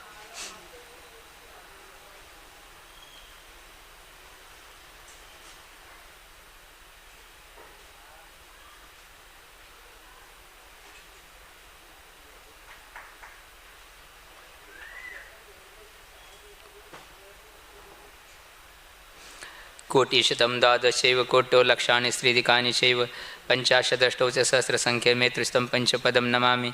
अरहन्त भाष्यत्वं गणहरदेवी गन्त्यं सम्मं प्रणमामि भक्तियुक्तो सुधुनानुदधिं शिरसा इच्छामन्ते सुधभक्ति काउस गोको तस्सालोचुम अंगोंगपैन्ने पाहुड़ परिमसुत पड़मान्युग पूगै चुलिया चेव सत्तत्तयथोदम्म काहिं नित्यकालम् अंशीमि पूजवन्दाविनो अंसामि तुक्को बोहिलाव सुवेगमनं समामि संपत्ति।